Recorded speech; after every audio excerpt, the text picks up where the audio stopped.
King's College London Students' Union Safe Space Policy forbids the criticism of, or discrimination, quote-unquote discrimination against certain cultural beliefs, or it's just cultural beliefs in general. So it prohibits the discrimination of individuals or groups on the basis of cultural beliefs, ideology, race, religion. Of course, we are advocates of civil debate, but the fact that the policy essentially lays out guidelines that make it difficult to say whether or not something would be kind of lawful in their policy in terms of discriminating. I don't even know what I'm saying. In terms of criticising ideology, which obviously an ideology can mean anything. So.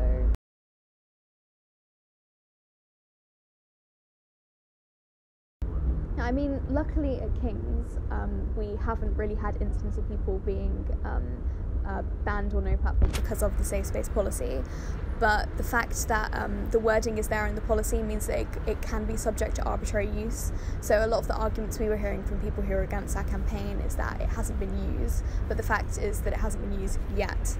The point is that it's in there, the student unions policy, their legislation, whatever, and the fact that it could be used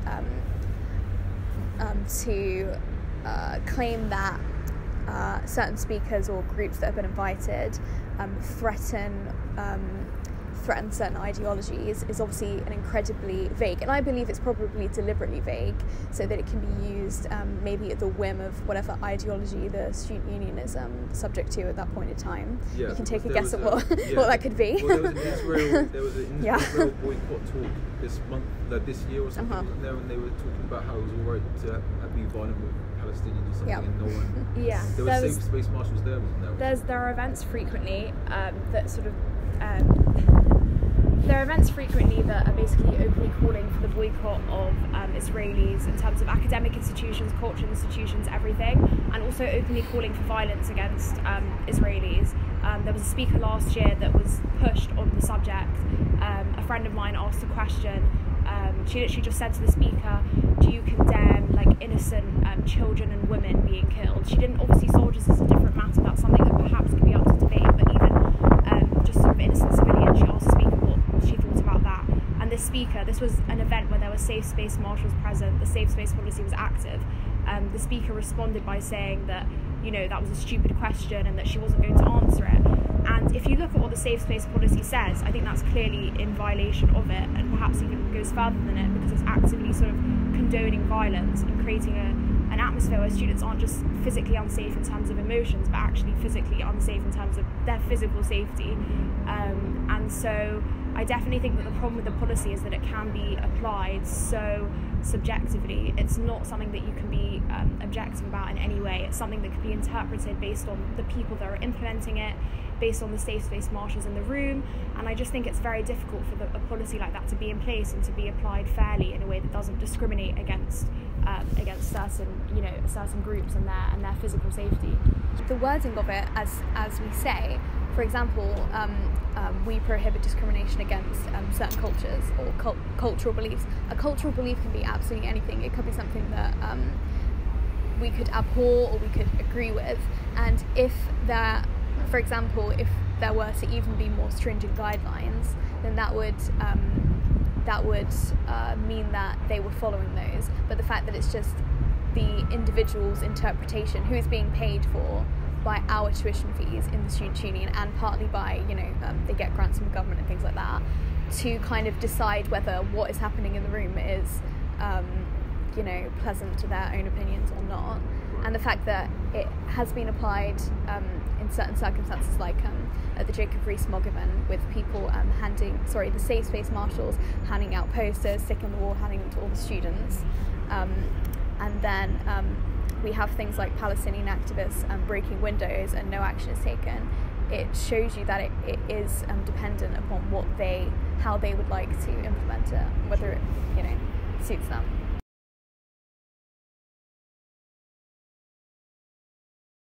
Oh, 1-star review. Right, It was very funny that someone like got their time. Someone got their dad to do a 1-star review. That was my favourite part. Yeah, It's I mean, funny, it isn't seems it? to be. I mean, is that sort of noticeable in real life on campus, or people more supportive? Or... I mean, obviously, most people aren't going to be like, oh, that's the president of the Libertarian Society.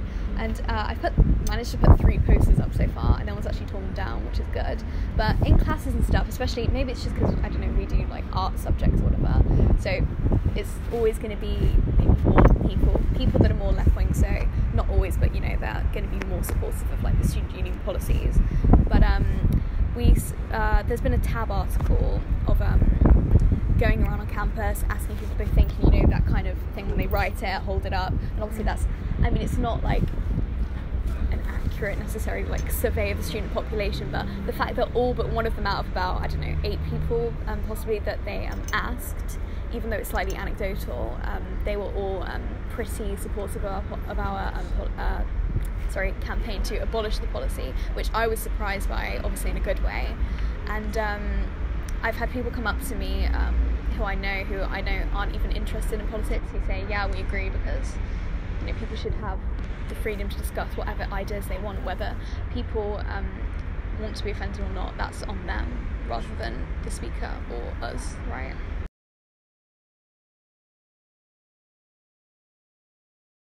So obviously it's incredibly common, because just the past rise, everything's ever happened, and so I think people's understanding, especially nowadays when there's definitely a less rigorous education in general, and of course in history, people are just less aware. You ask people about basic events in history and they're not going to know what's happened, which of course not everyone is going to be a historian, but I think people need to have some sort of grounding in the past, if that is knowledge of history or knowledge of like past religions and things that help to build Western society. That needs to be that affects the way that people view the world. And so if you don't have kind of a basic understanding of history and how up until, you know, like the 1900s, people what I'm trying to say really is that it's more of a shock to people when they see certain things, and they if you're constantly seeing current events as a new event rather than this is definitely happening. I mean, it's such a big topic to get onto, like I can't possibly give my entire opinion here, to write a book about it or something. But if you don't understand that, how exceptional this society is, not just Britain, but like the West, modern West, since, I don't know, like 1945 or something, especially since like the fall of the Soviet Union, how exceptional it is in terms of free speech, voting rights. So people generally, or people kind of in our generation, have maybe less of an understanding. I'm not trying to glamorise the past, of course, because, you know, education was less prevalent, etc., in the Western world until the past few hundred years. But if people don't have a grounding in the past, for example, realising that how exceptional to live in a Western society in the past 50 years or so, and even 100 years or so in particular countries, especially since the fall of the fascism in the Soviet Union, that the fact that they have pretty much have free speech, that we're obviously talking about creeping policies that are kind of trying to infringe on those rights, voting rights, basic freedoms, freedom of assembly, etc. They don't understand that those things, or they don't necessarily, it's not that they maybe don't know, but they just don't think about how striking it is that those things were obviously part of a long process, and there's different reasons for them, and they don't necessarily take into account maybe how they see kind of, I think a lot of generations throughout history as well, kind of see themselves as the end of history, and we've got to this kind of height of modernity. We don't need to, because these are my opinions that I know. For example, I think that Islam is religion of peace. I think that feminism is the best thing for women's rights, as in the modern feminism movement. As if they already know those things and they don't need to be subject to criticism. And it's difficult maybe to argue with someone like that if, one, they think that the argument is already won, and second, you don't have necessarily have the freedom in a certain space, like in a university, that's kind of and a lot of situations at the whim of students like that who have the bigger voices or make themselves heard more than other people. so it's hard to kind of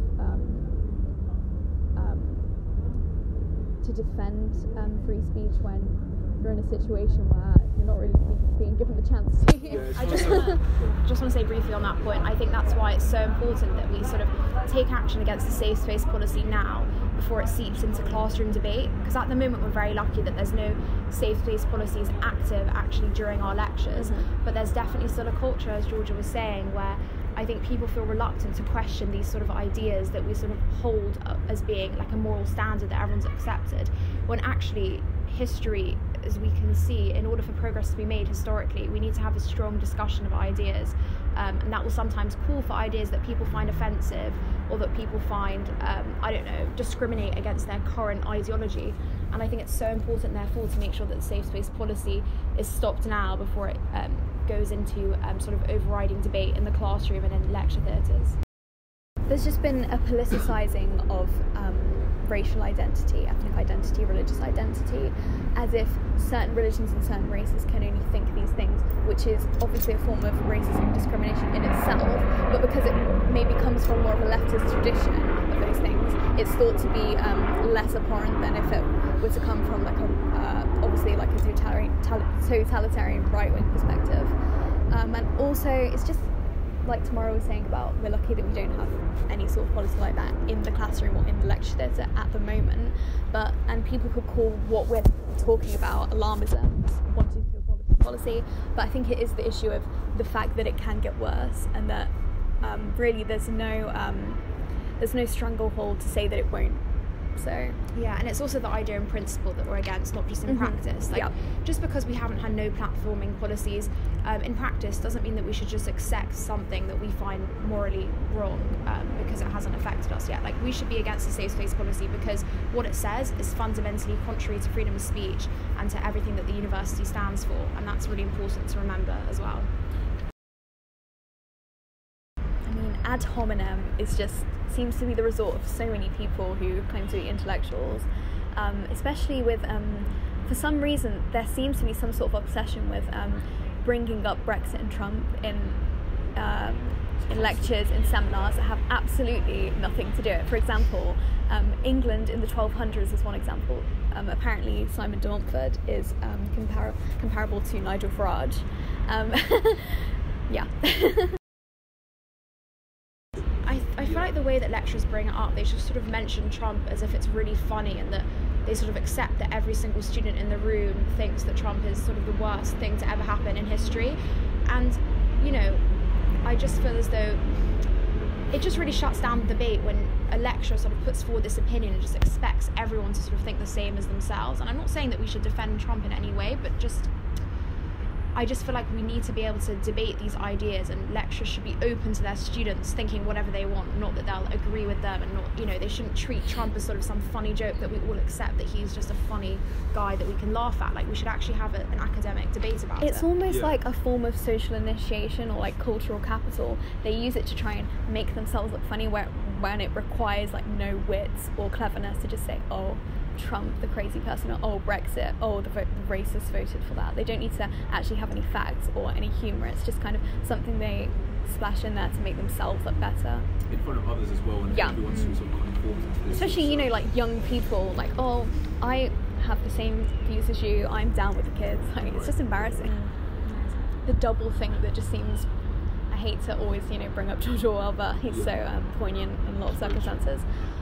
It's just contradictory things, and they don't seem to have kind of any absolute principles, which obviously comes from kind of how relativism has been very fashionable, especially in academia. It's kind of trickled down into popular culture over the past like 40 or so years, and it's just they will combine any ideas or any kind of contradictory thoughts to just get their principle across, which like Ben Shapiro, who was labelled a Nazi, who is obviously an Orthodox Jew. I mean, married to a black woman who was also a Jew or something like that. Pretty sure it's not married to a black woman. I don't think that's fake news. No, Yeah. He is married though. He has like 2 children, I think. But why should anyone be labelled a Nazi just because they have a view that's contrary to your own? Like, I just think it goes back to the lack of historical understanding. I mean, you could ask these people who call Jewish people Nazis, what is a Nazi? They probably won't know. They probably don't even know that it's short for National Socialism, which was a party that came about in the 1920s in Weimar Republic. They don't know anything about that.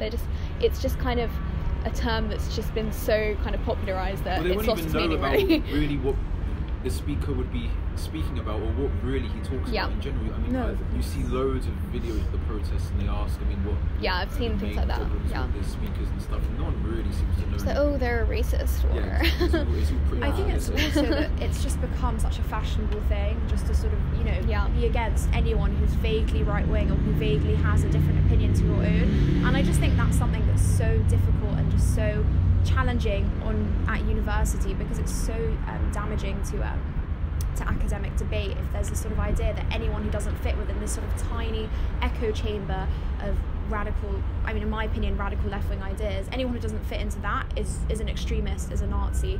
And I just think it's just so anti-intellectual and just so damaging to us as students. Everything we believe in ideologically, I think, should be criticised. Like, it should be up for criticism, 100%. Yeah, of course. Because I don't understand how these people who think that it is, you know, morally abhorrent to criticise an ideology, whatever that ideology may be, how do they think that things have changed throughout the past? Because people have, you know, looked at different ideas, found some of them wanting, and changed the way that they behave for the better or for the worse. When you have people who have spent, I don't know, a decade getting a PhD, and they can't appreciate the fact that it's inappropriate to bring their political beliefs into class, onto impressionable young people who are paying for their intellect to try and learn things to try and help them be employed in the future, or maybe to go into academia themselves. That shows a grave issue with maybe even the standards of academia. And also, it's kind of bizarre that I am always relieved when I am in a lecture and they don't bring up their own beliefs, because it's actually more usual for them to, like, it's anomalous for them to not bring up their own beliefs in a lecture or something. I mean, I think for me it's been a problem since secondary school. Even I remember at secondary school during sort of that period that, like, I was in school, there were elections, there was sort of a lot of things going on, and I just remember a teacher literally shouting at me because I mentioned that I thought that austerity was something that, you know, wasn't a very accurate way of describing things, or I just questioned the idea of austerity, and this teacher just could not accept that I had a different opinion, and she honestly started screaming at me in the middle of the class, saying, like, how dare you say this, like, you don't know anything, how dare you come up with this opinion that you can't even, you know, where's your justification? And I was sort of, I didn't necessarily have a lot of facts behind my idea, I was just bringing up an idea that I had, and the fact that I was, you know, so chastised for just having a new idea, I think definitely created this, like, you know, this fear inside me that, oh, I'm not allowed to think of anything new because I'm always going to be criticised if it doesn't fit into this sort of small range of beliefs that you're allowed to have as a student. And I just think it's disgusting that teachers treat, you know, their students that way. I would, have things happen. Sorry. Go on. I just remember at school as well. I think as well, because people, obviously, we're children at school. There's less likelihood of us maybe fighting back. Though I was a more opinionated teenager than most people. But I just remember things like my teacher would just say things like Nigel Farage is racist. People who vote for Brexit are racist. Are racist if it's just a fact that doesn't need to be. I'm teaching you this. This is the truth. Exactly. Yeah. Well, and that's the thing as well. I mean, especially with I always bring up Islam with this as well, because I'm very much for trying to it's worth questioning, and it's like the most unquestionable subject, especially in our society. Such a taboo. This is a culture that stones women to death in 11 countries, stones gays to death in 10 for converts as well. But there's just this whole idea going around that to even criticise any aspect of it is completely unnecessary, and it's all because of Western foreign policy, you know. Exactly. Since Mohammed's days. I think that you obviously have people who are more fanatical on both sides, and I think especially in the internet age where you can kind of just look at your source of news. Of course, in the past there's been censorship and things, but we've gone from having more of a kind of less individualised based form of news. People can just choose what they look at on the internet, which is a good and bad thing, because the internet's obviously great because you can explore like countless different ideologies in the click of a button, but you have people looking at their own news sources, so they have kind of their own idea of what is facts, and then it's because it's so we've been given restrictions such as this in universities, and kind of even when it's not put into legislation or policy, there's just this kind of a culture of just awkwardness around discussing ideas such as Islam, which is an idea. It's not a sacred cow. Of course it's a religion, but it's not something that is above all criticism simply because some people hold it as a very sincere belief. People believe all sorts of stupid things. Yeah, exactly. I just think when we compare it to how Christianity is treated as someone who's not Christian, I can still appreciate how throughout my entire life growing up, people just make loads of jokes about Christianity, you know, like funny depictions of Jesus, and when it comes to Islam, it's just not something that you're allowed to do in any shape or form. And I just think it's just so hypocritical that it's so normal for us to make fun of other religions, but there's this one religion that is just, you know, no one can touch and it's above scrutiny. I just don't think it's fair to people who have, you know, practice other faiths. The difference between the Bible and the Quran as well is that they are really different books, and again, when we go back to like historical understanding, you can't just compare the Quran and Christian. You can't even just compare like Islam and Christianity. Like, of course they have similarities because they're both Abrahamic religions, but they're different ideologies. And for example, you could say something like, oh, Islam has less of a structure than Roman Catholicism, so that could be an issue with maybe what people are being taught. But to say something like that can be deemed offensive because, for example, oh, you're not a Muslim, so you can't say this. And because, like I'm saying about how people are being told these different things at both sides of the aisle, and the public space isn't somewhere that's being nurtured as somewhere for them to discuss them in an open way, to kind of find which ideas they prefer or just to discuss them, the outlet for these stresses on both sides comes out in a different way. So maybe violence, which we've seen in places like UC Berkeley in the US, and it mirrors a lot of things throughout history. And I think without being alarmist, you have to, I don't understand how you couldn't accept that it's better to at least be discussing these ideas rather than pretending that there can't be any issues with them, and then you're not setting yourself up for something great. I think also you mentioned Majid Nawaz and Georgia mentioned Ayaan Hirsi Ali, and just the abuse that they have faced from Muslims, that, you know, non-Muslim people I don't think are acting enough to sort of protect them and protect what they're saying, because there is this sort of idea that if you're not Muslim, you're not allowed to speak on Islam because you're not of that religion, and therefore, you know, it's, I don't know, I just think it's very distressing to me to see that, you know, the death threats that Majid Nawaz receives, like he posts them on his Facebook page, and you literally see the abuse that is heckled against him just for trying to criticise. It's his own religion, like he, you know, more than anything can be the one to change it. And I just think, you know, these people definitely need a lot more support, and we need to be allowed to support them even if we're not of the Muslim faith.